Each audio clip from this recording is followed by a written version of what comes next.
এই ভিডিওতে ত্রিপুরার বাংলা মিডিয়ামের ক্লাস 8 ম্যাথ এক্সারসাইজ 13.1 এর আমরা সমাধানগুলি করব। তো এগুলি আমাকে একজন রিকোয়েস্ট করছেন অনেক দিন ধরেই, তাই এগুলি তাড়াতাড়ি আপলোড করছি। বাকি অনুশীলনীগুলি অবশ্যই আপলোড করব, তবে তোমরা অবশ্যই প্লেলিস্টটা চেক করে নেবে, কেননা আমি হয়তো যখন ভিডিওটা দেখছো তখন হয়তো অনেক পরে দেখছো, তাই আমি অনুশীলনীগুলি অবশ্যই আপলোড করে রেখেছি। তোমরা প্লেলিস্টে গিয়ে সেখান থেকে দেখে নেবে, প্লেলিস্টের মধ্যে সিরিয়াল ওয়াইজ রয়েছে। তো প্রথম কোয়েশ্চেন হচ্ছে, একটি রেল স্টেশনের কাছে গাড়ি পার্কিং ফি নিচে দেওয়া হলো। তো গাড়ি পার্কিং ফি দেওয়া রয়েছে কোয়েশ্চেনের মধ্যে। এখানে হচ্ছে 4 ঘন্টা সমান সমান 60 টাকা, অর্থাৎ একটি গাড়ি পার্কিং করতে 4 ঘন্টায় 60 টাকা।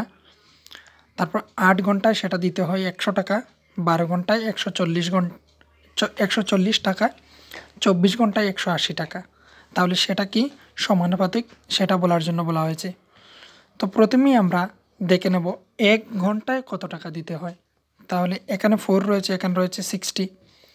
তাহলে 4কে যদি আমরা 2 দিয়ে কেটে দিই এবং তার 60কে আমরা কেটে দিই 2 দিয়ে, তাহলে এখানে কত হচ্ছে 30। এবার এখানে 1 কেটে দিলাম, এটাও 2 দিয়ে যাচ্ছে, তো এখানে হয়ে গেল 15। তাহলে 1 ঘন্টায় 15 অর্থাৎ 15 টাকা দিতে হচ্ছে। তাহলে 8 ঘন্টায় কত হবে 15 ইন্টু 15 বা 8 ইন্টু 15। তাহলে 8 ইন্টু 15 হচ্ছে কি 120। তাহলে অবশ্যই এখানে 8 ঘন্টায় 100 টাকা, তার মানে সেটা সমানুপাত নয়। প্রত্যেকটির সাথে এখানে 8, 12 এবং 24-এর সাথে তোমরা 15 15 ইন্টু করে দেখে নেবে যে তার মানগুলি এখানে যত দেওয়া রয়েছে তাদের সাথে মিলছে না, অর্থাৎ সেটা সমানুপাতিক নয়।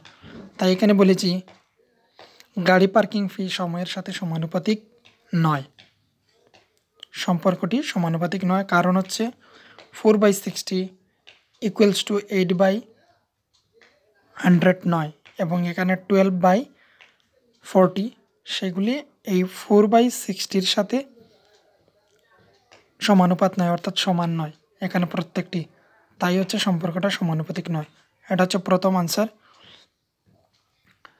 পরের যে একটি রয়েছে, একটি রঙের মিশ্রণ। এখানে 1 অংশ লাল রঞ্জক এবং 8 অংশ কার দিয়ে তৈরি করা হয়েছে। নিচের টেবিলটি লক্ষ্য করে এবং কতটুকু কার ডালতে হবে তা লিখো। তাহলে এখানে বলা হয়েছে 1 অংশ লাল রঙের সাথে কার ডালা হয় বা মেশানো হয় 8 অংশ। তাহলে 1 অংশের সাথে মেশানো হয় 8 অংশ। তাহলে 4-এর সাথে কত হবে 4 ইন্টু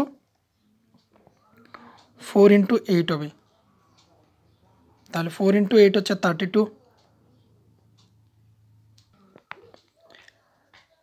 তারপরে হচ্ছে এখানে রয়েছে 7। তাহলে 7 ইন্টু 8, 1 অংশতে হচ্ছে 1 ইন্টু 8 সমান সমান 8 হয়েছে। এখানে 1-এর সাথে 8 ইন্টু করে আমরা 8 লিখেছি। এবার 4-এর সাথে ইন্টু করে আমাদের 32। তারপরে 7 ইন্টু 7-এর সাথে 8 ইন্টু করে হচ্ছে 56, এখানে হবে 56। আর 12 ইন্টু 8 সমান সমান হবে 96। আর 20 ইন্টু 8 হবে, এখানে হবে 160। তাহলে সেগুলো এইভাবে অবশ্যই করতে হবে না, অবশ্যই তার একটি নিয়ম রয়েছে, সেটা আমরা দেখে দিচ্ছি। এখানে মনে করি ডালতে হবে যথাক্রমে, অর্থাৎ কার ডালতে হবে যথাক্রমে পি, কিউ, আর, এস। পি, কিউ, আর, এস অংশ ডালতে হবে, এখানে লিখে দিয়েছি। আর এখানে লিখেছি আমি বোঝার জন্য, তাই এগুলি তোমরা লিখবে না। তারপর হচ্ছে সমানুপাতটি হবে সমান সমান বলে 1/8 সমান সমান হবে P/4/P। তারপরে আবার 1/8-এর সাথে এটা সমানুপাতিক, তাই সবটির সাথে সবগুলি রয়েছে সমানুপাতে, তাই সমান সমান দিয়েছি। এবারে আমরা প্রথম অংশটাকে এখানে লিখে দেব। এই যে প্রথম অংশটা তার সাথে রয়েছে, পরের বার আমরা এই 1/8 তার সাথে সমান করে দেব, আর 1/8 তার সাথে তাকে করে দেব, তার পরবর্তীতে 1/8-এর সাথে সমান সমান করে দেব এটা। তাহলে এবারে হচ্ছে 1/8 ইকুয়ালস টু 4/P। এখান থেকে ক্রস অর্থাৎ বজ্রগুণ করে নেব, ক্রস মাল্টিপ্লিকেশন।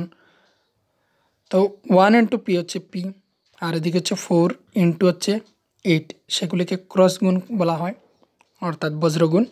তো 8 ইন্টু 4 হচ্ছে 32, এখানে 32, তাহলে পি সমান সমান বেরিয়ে গেল 32। তাহলে আমরা ওই প্রথম ঘরের মধ্যে এখানে 32 লিখে দেবো 4-এর নিচে।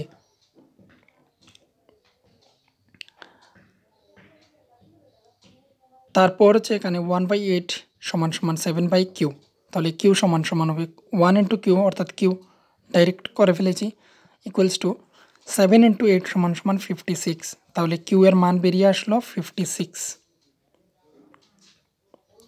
এবার হচ্ছে 1/8 ইকুয়ালস টু 12/r, তাহলে আর সমান সমান 12 ইন্টু 8, তাহলে আর সমান সমান 96 বেরিয়ে আসলো।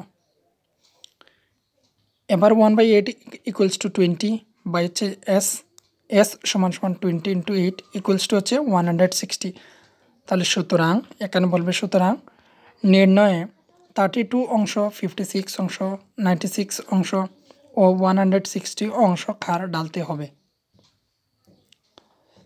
তারপর 3 নং কোয়েশ্চেন হচ্ছে উপরের 2 নং প্রশ্নে যদি 1/1 অংশ লাল রঞ্জক অর্থাৎ 1 অংশ লাল রঞ্জকের জন্যে 1 অংশ লাল রঞ্জকের জন্যে 78 মিলি ক্ষারের প্রয়োজন হয়, তাহলে 1800 মিলি ক্ষারে কতটুকু লাল রঞ্জক মিশ্রিত করতে হবে। এখানে যেভাবে দেওয়া রয়েছে প্রথম টেবিলের মধ্যে, যদি এখানে 1 রয়েছে, 1-এর সাথে 75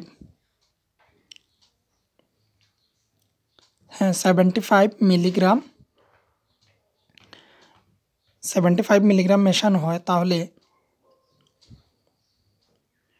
1800 মিলিগ্রামের জন্যে মিলিলিটারের জন্যে কতটুকু লাল রঞ্জক মেশাতে হবে এখানে এটি। তাহলে আমরা এবার বলে দেবো 1/75 ইকুয়ালস টু, এটা আমরা ধরে নেব এক্স অংশ লাল রঞ্জক মেশাতে হবে, তাহলে এক্স বাই হয়ে যাবে 1800। তাহলে এখানে বলেছি ধরি বা মনে করি যে কোনো একটি বলে লাল রঞ্জক মিশ্রিত করতে হবে এক্স অংশ, সমানুপাতি হবে 1/8।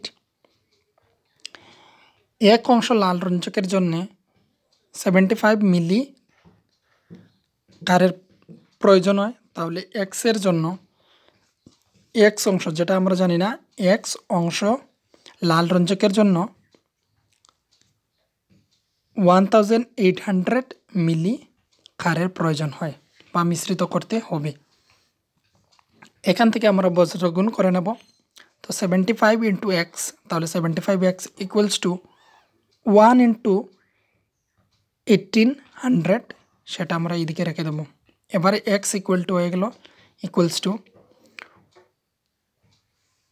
1800/75, তো 75 দিয়ে 1800কে ডিভাইড করে দিলে আমরা আনসার পেয়ে যাব 24। তাহলে সুতরাং নির্ণয়ে 24 অংশ লাল রঞ্জক মিশ্রিত করতে হবে।